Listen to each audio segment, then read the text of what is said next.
Oke, kembali lagi di channel saya. Makasih buat kalian yang sudah mengklik video ini ya. Kali ini kita membahas terkait informasi terbaru ya.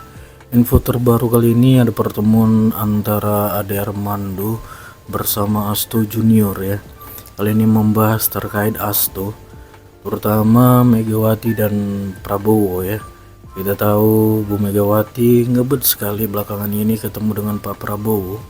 Rupanya dibalik itu semua untuk menyelamatkan Hasto. Kita lihat ya, kali ini Bang Ade Armando mensekap Asto Junior. Sebelum kita ke videonya, bantu subscribe dulu channel saya. Belum subscribe, tidak tunggu lama, kita ke video langsung. Let's go. Beberapa waktu lalu Gerindra mengungkap perjanjian batu tulis yang berisi kesepakatan dengan PDIP. Salah satunya tentang PDIP yang akan mendukung Prabowo sepenuhnya dalam pemilihan presiden 2014. Prabowo mengaku telah meminta waktu untuk bertemu dengan Megawati, namun pertemuan tersebut tidak terrealisasi. Nah, kalau Anda di pihak saya, kira-kira kalau Anda manusia dan Anda di pihak saya, kira-kira kecewa atau tidak? Ya, Anda menilai saja gitu. Saya sudah minta ya cukup lama lah, beberapa bulan itu. Saya tidak mengerti apa salah saya, karena saya selalu menghormati beliau dan saya tidak merasa berbuat apa-apa. Saya menjaga karena saya ingin kebaikan untuk negara dan bangsa kita, ya, jadi itu. Seno jadi kapan? Langsung pertanyaannya teknis ya, kapan? Tetapi memang kalau kita melihat dinamika wacana ini kan bukan wacana yang baru sebetulnya, Mbak. Dari dulu setelah Pilpres juga sudah cukup banyak pewacanaan tentang pertemuan Pak Prabowo dan Bu Mega ini sebelum Pilpres, muncul, bahkan sebelum Pilpres ya. Artinya ini bukan sesuatu yang baru, dan memang kalau melihat milestone sejarah panjang Pak Prabowo dan Bu Mega, kita bisa melihat hubungannya memang sangat baik. Lalu jadi kendala apa, Mas? Oh enggak ada kendala yang berarti. Jadi akan bertemu minggu ini? Pasti akan terjadi. Saya bisa pastikan bahwa pertemuan itu nanti pasti akan terjadi. Tetapi teknisnya kapan, ini yang sedang kita sesuaikan. Bulan ini. Tetapi yang pasti Nggak mau dijawab. tapi yang pasti satu gitu ya. Kalau selama ini meskipun belum ada pertemuan secara langsung antara beliau berdua, tetapi komunikasi multi layer terus terjadi. Di PDI Perjuangan sendiri kami punya kader-kader terbaik yang menjadi utusan komunikator. Misalnya dalam berkali-kali kesempatan terbuka ada Mas Ahmad Basarah, ada Pak Pramono Anung, ada Pak Oli Dondo Kambe, termasuk Ketua DPR RI Mbak Puan Maharani yang dalam tugasnya sebagai Ketua DPR harus terus intens komunikasi dengan eksekutif termasuk Presiden. Oke, saya ke Bang Itu Emrus. terjadi terus komunikasi. Baik, ke Bang Ade. Bang Ade udah senyum-senyumnya dari tadi nih. PSI dan Pak Jokowi benar happy dengan rencana pertemuan Bu Mega dan Prabowo? Jujur loh.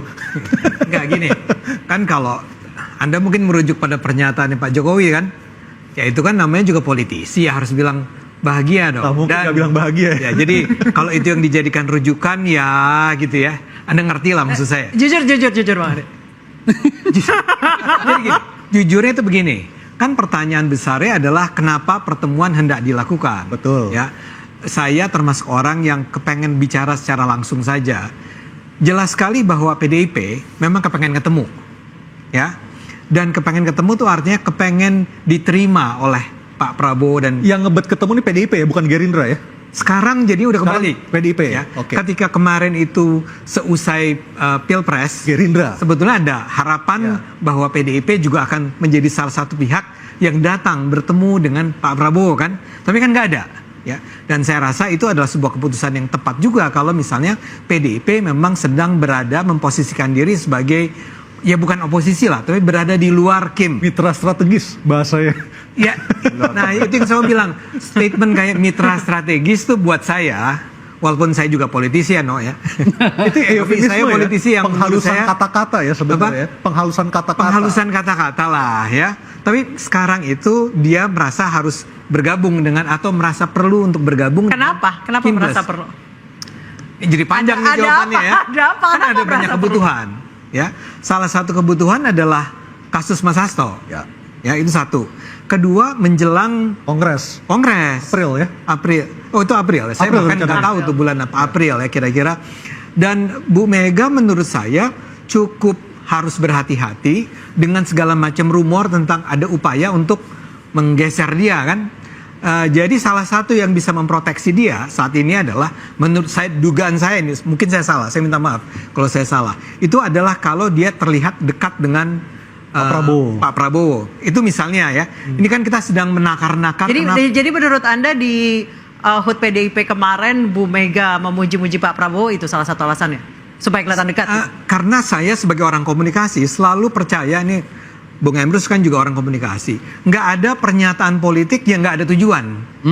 Nggak mungkin ada pernyataan sekedar bahwa nasi goreng lah diulang-ulang lagi ya, tanpa tujuan, hanya karena dia ingin mengenang-enang masa lalu. There must be a point there gitu ya. Ada message-nya nih. Dan saya rasa message-nya ingin bilang ke kubu Kim ya, kubu Pak Prabowo, kita sekarang udah nggak lagi berada posisi bersih tegang ya. Kami bersedia nih untuk bicara, bertemu, dan melihat kemungkinan-kemungkinan baru dalam hubungan kita ini. Tapi sebelum saya selesaikan, saya ingin sebut satu hal masalahnya. Ada satu masalah. Sebetulnya kalau hubungannya hanyalah antara kubunya Pak Prabowo dengan Bu Mega, itu nggak terlalu susah. Tadi persis dikatakan Seno bahwa masa lalunya juga nggak buruk-buruk amat, walaupun ada persoalan batu tulis dan segala macam ya. Tapi sebetulnya hubungannya not really that bad. Tapi bagaimana dengan Pak Jokowi? Baik, kita stop sampai di situ. Waduh. Ya, tadi saya katakan kan, tidak pernah boleh kita lepaskan pembicaraan kita dari faktor Jokowi. Lagi-lagi saya ulang, kalau hanya urusannya adalah Megawati ketemu Pak Prabowo makan nasi goreng, itu sih selesai dalam waktu cepat. Cuma kan kita harus selalu pertimbangkan bagaimana faktor Pak Jokowi terlibat di dalamnya. Maksud saya begini, biar gimana pun kita tahu sampai sekarang PDIP itu masih sangat keras menyerang Pak Jokowi, menyerang terus-menerus. Ya, lihat saja kalau beliau enggak ya, tapi yang abang-abangnya ini kalau ngomong tentang Pak Jokowi itu bawaannya habisi gitu ya. Meskipun di PDIP sendiri ada dua kubu ya. Tentu aja. Ya betul itu. Ada yang soft, ada yang konfrontatif. Tapi ada yang konfrontatif. Ya. Dan itu secara mengemuka terlihat di publik, ya. Jadi mereka masih mengatakan bahwa kami nggak terima Pak Jokowi. Masalahnya Pak Jokowi ini dekat dengan Pak Prabowo. Menurut saya, biar bagaimanapun Pak Prabowo adalah orang yang tahu bahwa kemenangan dia kemarin sebagai presiden itu antara lain diakibatkan oleh kehadiran Gibran, diakibatkan oleh kehadiran Pak Jokowi. Kalau tidak ada Pak Jokowi dan Pak Gibran atau Mas Gibran, sebenarnya kemenangannya tidak akan semutlak itu barangkali. Jadi kalaupun ya Pak Prabowo itu bersedia untuk ketemu dan menerima Bu Mega, harus ada sebuah narasi yang dibangun dalam hal hubungannya dengan Pak Jokowi. Dan saya yakin Pak Jokowi itu bukan orang yang terlalu sulit untuk diajak bicara. Tapi apa? Ya, karena kan ada saja, misalnya terakhir saya menonton ada Refli Harun, misalnya bikin podcast ya di Refli Harun Channel, yang bilang bahwa kalau Megawati kubu PDIP sampai masuk ke dalam kubunya Kim, mereka akan menuntut sesuatu. Kan harus ada keuntungan yang diperoleh. Ada imbalannya. Dan imbalannya adalah, walaupun saya anggap ini Refli Harun dalam hal ini berlebihan ya, yaitu menyingkirkan Gibran, mengganti Gibran sebagai wapres dengan Mbak Puan. It doesn't make sense buat saya, tapi semangat itu ada. Ya, makanya karena itu menjadi penting nih sekarang kita melihat apa respons reaksi dari Pak Jokowi, Gibran dan semua terhadap apa yang terjadi. Nah, dalam hal ini jawaban Jokowi itu adalah semacam ya bagus lah gitu ya. Normatif saja. Normatif saja. Saya tadi mencari kata normatif saja itu nggak ketemu. Mas Seno, sekarang faksi di PDIP di tubuh partai Anda lebih banyak yang pro dengan Pak Jokowi atau yang kontra? Ya, faktanya adalah pada saat keputusan partai pada tanggal 16 Desember 2024 itu dilakukan, yang memberikan sanksi organisasi berupa pemecatan kepada 27 kader, yang memberikan pernyataan adalah seluruh ketua DPD di situ dengan dipimpin oleh Pak Komar, sehingga kesadaran bahwa kemudian yang dilakukan Pak Jokowi dan keluarga itu tidak mencerminkan ADART PDI Perjuangan, itu bukan karena elit saja, bukan karena kelompok-kelompok saja, tetapi disadari oleh semua pihak. Ada Pak Komar di sana, ada Pak Pacul di sana, ada Pak Said, ada Pak satu lagi Pak Walidono Kambe yang di depan, sehingga itu mewakili semuanya. Tidak ada perbedaan faksi yang begitu dalam di PDI Perjuangan tentang sikap Tapi kami. bukankah ada faksi kubu Prananda yang mengatakan dia akan against dengan atau melawan kehadiran Pak Jokowi, dan juga ada faksi dari Mbak Puan Yang dan lebih Bang cair. Pacul yang lebih cair, yang lebih akomodatif? Yaitu gosip politik yang terjadi dan diberikan. Faktanya memang kami solid Gosip di apa dalam. rahasia umum itu beda-beda tipis loh Mas Revo. Gosip politik yang nggak berhenti-berhenti gitu ya. Tetapi kalau bicara hubungan Pak Prabowo dan Bu Mega, ini saya rasa sudah terjalin lama. Seperti yang saya bilang tadi, ini mutually eksklusif antara Pak Prabowo dan Bu Mega, yang hubungannya lebih lama dari hubungan Bu Mega dengan Pak Jokowi, atau Pak Prabowo dengan Pak Jokowi. Hubungan Bu Mega dan Pak Prabowo jauh lebih lama dari itu. Maka saya rasa kedekatan beliaunya itu otentik, tidak bisa diganggu-ganggu, tidak bisa dirusak-rusak oleh siapapun juga nama orang di Republik ini. Kedekatannya pribadi. Secara prinsip tuh gini loh, hubungan pertemuan dalam konteks ini itu memang adalah pertemuan Pak Prabowo dan Bu Mega.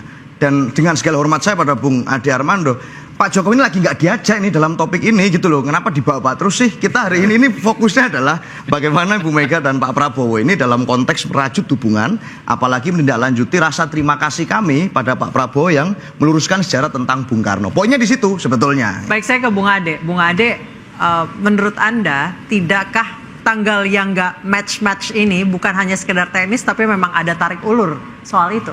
Iya, kita jujur aja lah ya. Nggak ada sesuatu dilakukan tanpa ada tujuan, tadi saya katakan kan.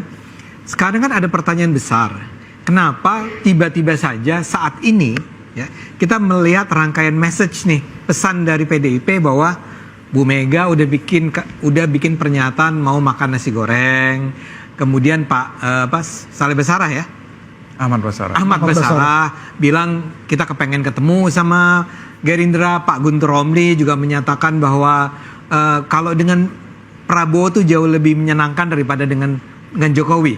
Pesan-pesan itu kalau dikumpulkan tuh artinya adalah menunjukkan bahwa memang ada keinginan dari PDIP untuk bertemu dengan Prabowo, ya. Dan Mas Eno tadi sudah menyatakan, tapi jangan bawa-bawa Jokowi ya.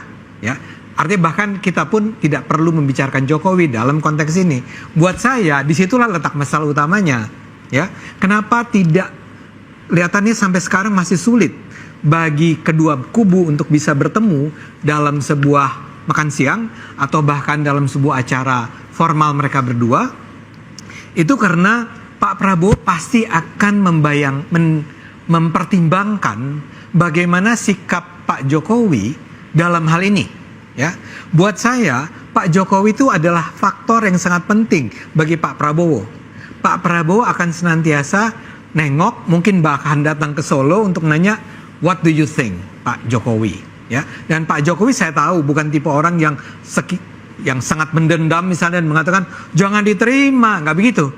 Tapi bahwa harus ada kesepakatan bersama nih. Nah, kalau sekarang dikatakan oleh PDIP, tapi Pak Jokowi jangan dibawa-bawa ya. Menurut saya nggak bisa. Nggak bisanya karena Pak Prabowo tidak akan membiarkan itu terjadi. Dia pasti akan mempertimbangkan apa sikap atau perasaan, apa posisi Pak Jokowi. Bahkan sampai ke level minta izin mungkin? Barangkali kata minta izin janganlah ya. Okay. Kan biar gimana pun presiden ini kan Bukan Pak minta Prabowo. izin, mungkin kulo nuwun. Kulo nuwun barangkali. Okay. Yang presiden Pak Prabowo loh. Iya. Pak Kulo Jokowi nuwun bukan mungkin lagi bahasanya. presiden.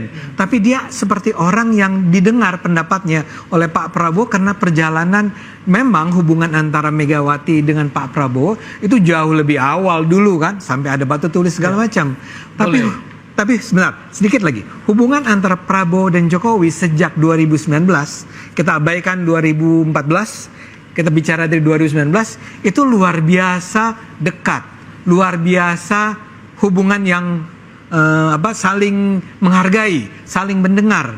Jadi saya rasa tetap biar bagaimanapun faktor Jokowi harus menjadi pertimbangan penting dalam hal ini. Oke, itu dia videonya. Gimana menurut kalian, dan sampai bertemu di video selanjutnya. Bye.